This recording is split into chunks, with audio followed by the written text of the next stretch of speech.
On the 19th of September 1991, a group of hikers walking in the Ötztaler Alps came across a remarkable discovery. In the meltwaters of the Similorn Glacier at a height of 3,200 meters was a dehydrated human corpse. The body was extremely well preserved, and within days researchers took it away to Innsbruck University.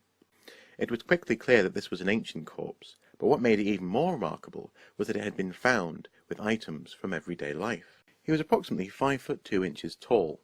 He had the appearance of a typical late Neolithic Italian or Swiss man, and owing to where he had been found, the researchers called him Ötzi the Iceman. His teeth were worn down from a diet of coarse grain, and his hair had recently been cut before death.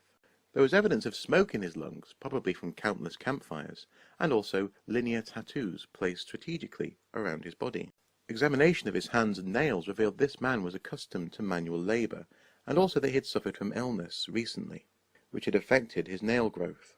Most exciting for the archaeologists, though, were the objects that he had been found with, chief amongst which was a copper axe, still hafted to its yew-wood handle.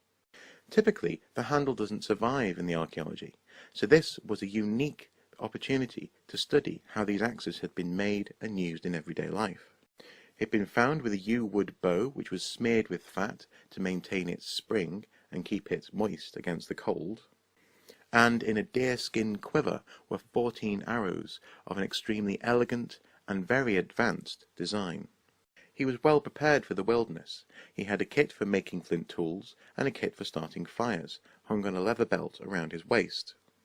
He was also found with a knife, flint with a yew-wood handle, which had been stored in a grass-woven sheath. The knife had residue on it from cutting moss, which he had with him, probably to use as toilet paper, but also for cutting the tinder that he needed to start fires in such a high altitude. In addition to these, his clothes were extremely well preserved. Notice here his shoes, with holes for laces, not unlike our own. Indeed, because of Ötzi, we know a lot about the Copper Age dress of this part of Europe.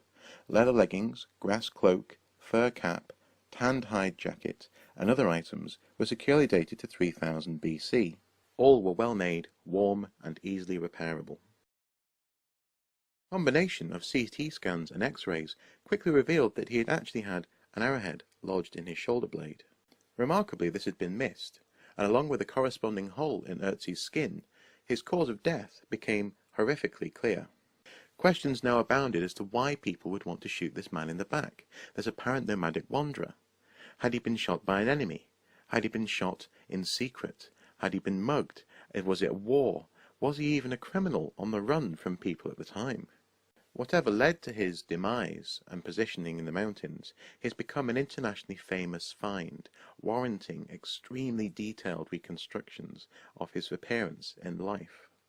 And what makes these reconstructions possible is that he's such a remarkable find, a normal person with normal clothes and tools, preserved not through posterity, but because of the unique place where he died. For many, he is an icon of archaeology, and even Brad Pitt has a tattoo of Ötzi on his arm. But for archaeologists, Ötzi is not only a remarkable find, but also a reminder never to be too proud to revisit the conclusions that we make and examine them in the light of new and better techniques.